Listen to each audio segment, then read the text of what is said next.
Guys, welcome to my channel. My name is Daniel Masi. Thank you so much for clicking on this video.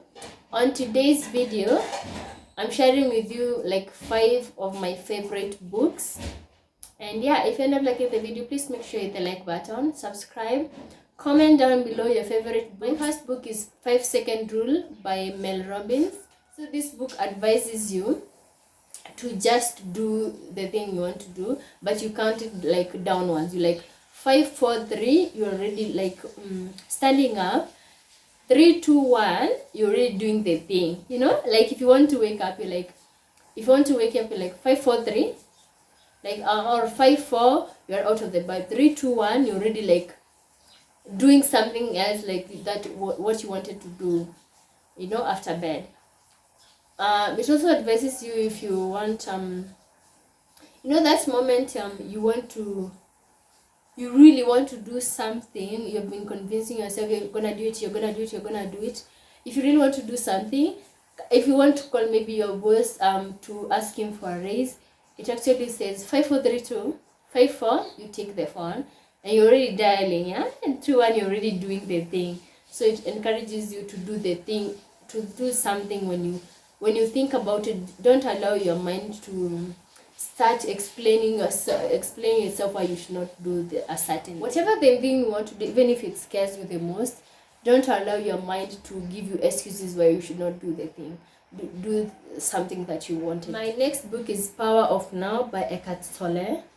This book, I feel like it encourages people to live in the now, you know, because if you keep overthinking, if you keep let's say if you have read something that you did in the past and you keep thinking about it right now, you know, it already happened. You're gonna live with guilt, you know. So just live with her now. And if you're gonna keep thinking about what is going to happen in the future, you're going to live in fear, you're going to live in anxiety.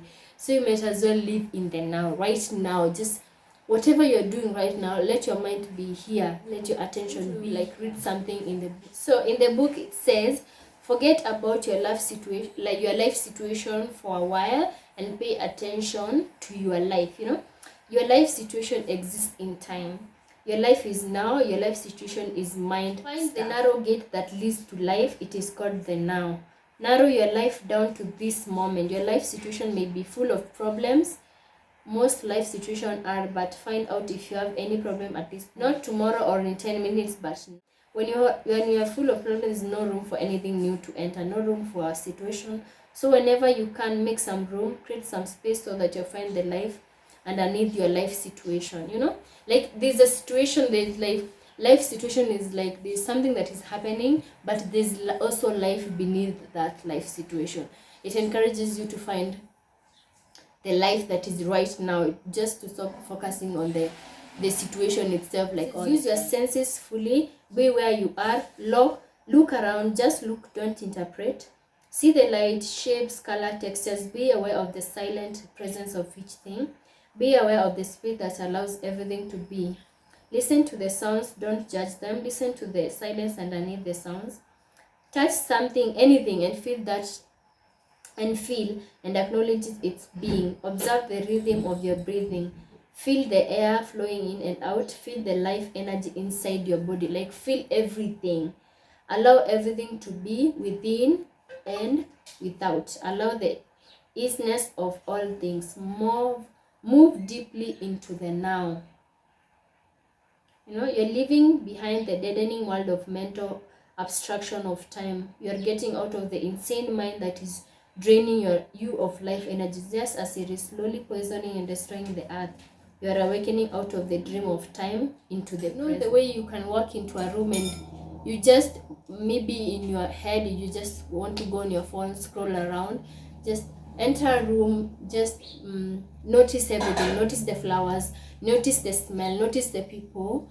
Feel the air in your lungs, like look around, just feel everything around you. And you're going to see, you're going to enjoy every moment each day. Next book is Big Magic by Elizabeth Gilbert.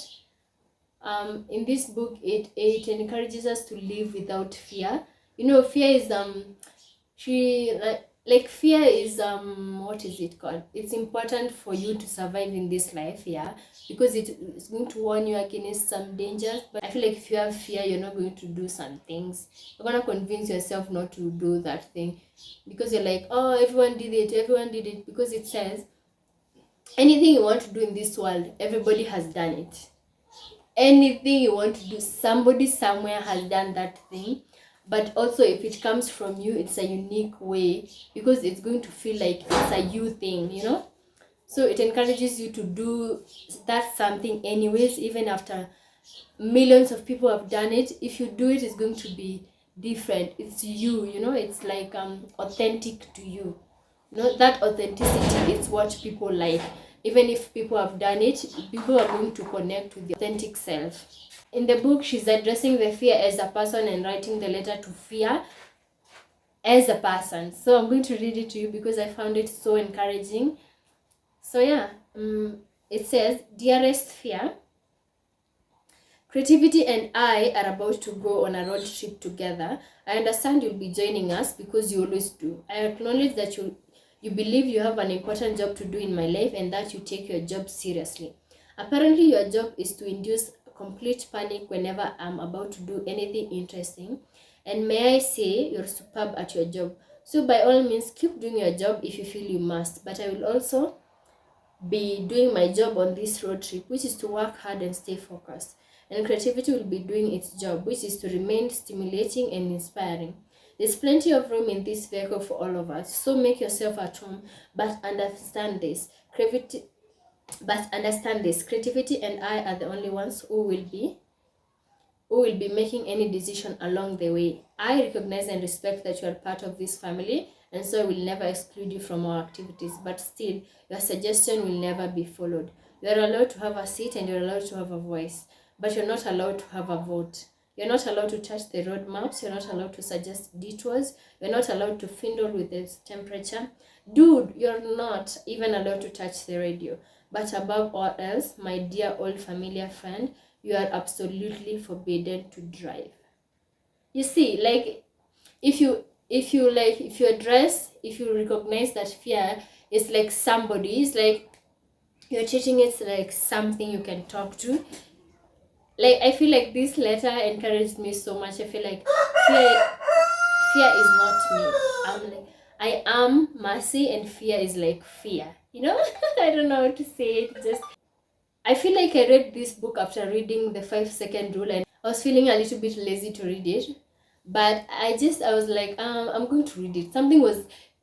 It kept telling me just read the book. So I read it, and it was totally different from the, like, it's not like completely different, but it's like telling you a point from another point of view. It's just so good. There's also another point in the book where it says ideas are like people, and they come to you and you don't receive them, and you don't actually work with them towards something, they will go away to somebody else.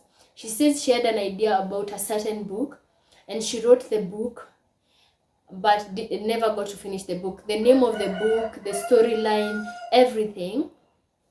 She found another author after like years, or I don't know, months, after some time.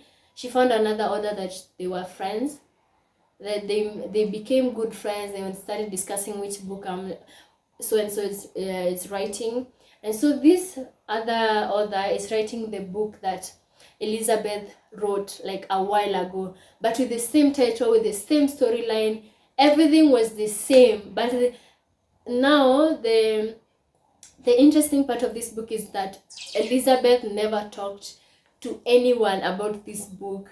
Like, she never really thought maybe the idea was stolen from her. No, that point, just recognize that ideas are like people. The idea of that book came to Elizabeth, and she never received them.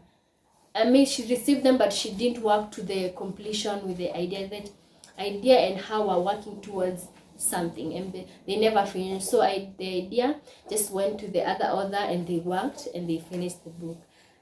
That's how they see. Like, you see everything as people, you're gonna feel so great about it. Especially this letter is so encouraging, honestly. The next book is The Atomic Habits by James Clear. In this book, it says any habit you do every day is going to build into something big. If you have, it's going to have a result. So maybe if you start the habit of smoking, every day it's going to have a result, and that result maybe is going to be like a very bad one. Your health is going to be in problems. If you also create good habit of maybe going to the gym, you're going to have a healthy body, a healthy lifestyle. Anything you do, even if it's good, even if it's bad, if it starts bad, it's going to have a bad result. If it starts small good habits, they're going to be a big result. So it says, with enough practice, your brain will pick up on the cues that predict certain outcomes without consciously thinking about it. Once our habits become automatic, we stop paying attention to what we are doing. Like if it's a bad thing and you do it over and over again, your brain is going to sync that habit to it's going to make it like your normal routine, even if it's bad. So that's why you find it's very hard for people to quit smoking, because you started in a small way. Now it's this big thing that maybe if you don't consciously want to quit smoking, you're not going to be able to do it, because your brain has embedded that habit into you. So it says the process of behavior change always starts with awareness. You need to be aware of your habits before you can change them. And you need to be aware that maybe smoking is not good for you. So if you are aware that it's not good for you, you're going to work towards eliminating that habit. But also it's not easy, but if you have good habits, you're gonna be successful in what you want to do. My next book is Girl Wash Your Face by Rachel Hollins. I feel like this book is mostly about advising girls.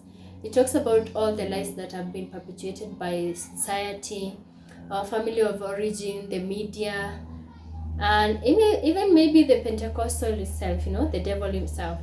I feel like us girls, we always believe lies about ourselves that we don't really recognize the lies themselves, because they have been playing in our minds so loudly we can't even recognize them. But I feel like the book says if you actually recognize the lies, and actually recognize the lies that we have come to accept about ourselves, we create room for growth, and talks about how to get over them, and how she also talks about her experience in the book, encouraging us also to be to grow, and just to grow out of the lies and just live our life, because if we recognize them, then we have control of our lives, and we're able to change our trajectory of our life. So yeah, please go read the book, especially if you're a girl. That book is going to help you. Even boys can read about the book.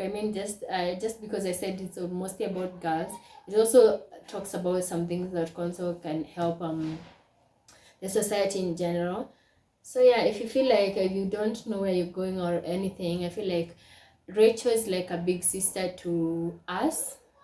She's going to advise you in so many things. So yeah, I really loved those books. I'm also reading about other books, but these are my top favorite books so far. So yeah, if you're never liking the video, please make sure you hit the like button. Subscribe if you're not subscribed yet, please. And yeah, see you in the next one.